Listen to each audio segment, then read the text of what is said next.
Hi, and welcome to this month's installment of the Microsoft Product Licensing Terms update from the version 1 software asset management team for the month of May 2023. So how's everyone doing today?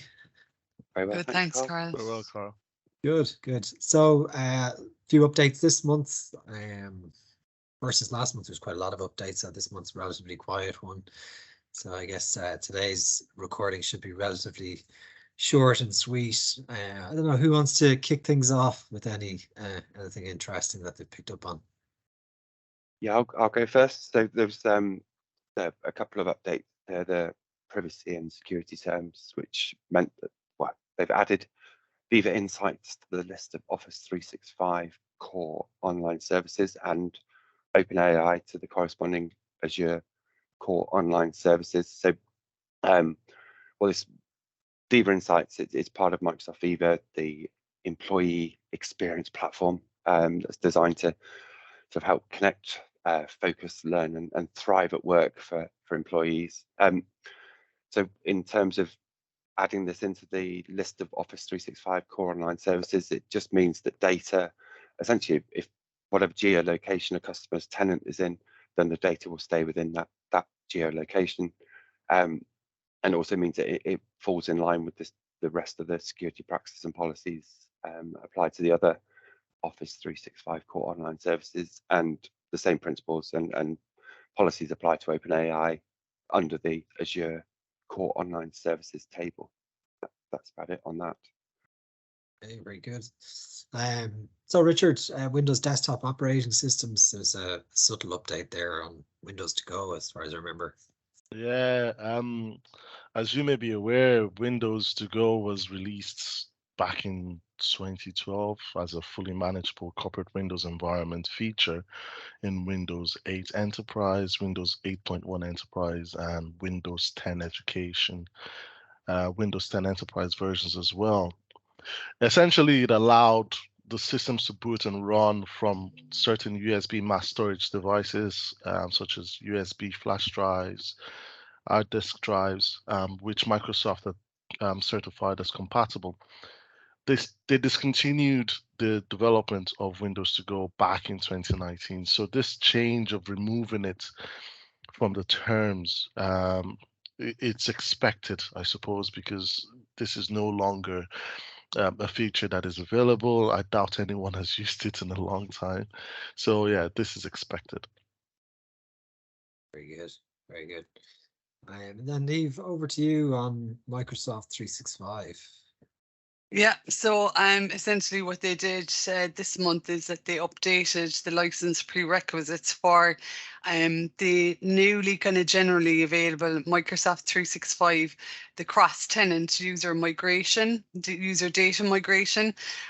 So if anyone remembers a couple of months back, that this is the license that they've made available to make tenant-to-tenant migration of user data. So that's essentially like Exchange, mailboxes, and OneDrive, in order to make that easier, rather than previously customers had to migrate data kind of on premise and then migrate to the new tenant and so on. So look, there's no surprises there really. It's all the 365, the F3 and E plans, and also for Exchange Online, SharePoint Online, and OneDrive for Business prerequisites. Naturally enough, you wouldn't see an F1 in there because there's no Exchange mailboxes with an F1.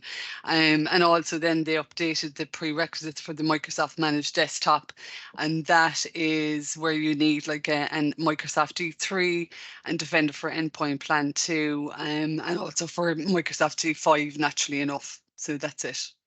Okay, some interesting stuff there. So I just looked at some of the updates associated with Azure. Again, there was just a kind of a basic, I guess you could say, clarification in the product terms that states how customers can use Windows Server Standard or Windows Server Data Center licenses under AHB for Windows Server, or Azure Hybrid Benefit for Windows Server. For anyone who doesn't know at this stage, Azure Hybrid Benefit for Windows Server in effect allows you to remove the software rental fees for Windows Server within Azure. So a very unique benefit to Azure that it in effect allows customers bring their own licenses in a way for Windows Server, be they standard edition or data center. So no real changes to the terms, just a clarification really in the wording. I also had a look at the Azure OpenAI service terms. So there was a slight amendment to the service terms this month, where we could see the introduction of some language around intellectual property rights, and where Microsoft are stating that they, if I remember this correctly, in the terms that Microsoft don't own any customer output content that's created through Azure OpenAI, and that customers should understand and acknowledge that generative AI systems may produce similar responses or similar prompts or queries from multiple customers. And there's also some language in there around third-party claims, how it's the responsibility of a customer to respond to any third-party claims regarding the customer's use of OpenAI services, in compliance with any applicable copyright laws, etc. So, you know, an interesting one in there, I guess, more than anything else, probably covering Microsoft from any potential unforeseen risk or exposure as a result of copyright infringement due to the use of AI or artificial intelligence. So I think that pretty much wraps up all of the updates for this month. If I've missed anything, anybody, I think I've pretty much got them all, I think. Yeah, the only other line item was about there being no promotions, so that no active promotions available at the moment. That's all. I guess that's probably a byproduct of the time of the year we're in. You know, Microsoft's end of the year now is fast approaching, so end of June. So I guess with regards to promotions, probably a case of watch this space for what's, you know, what might come on the horizon come July, August timeframe after Microsoft conference season has completed.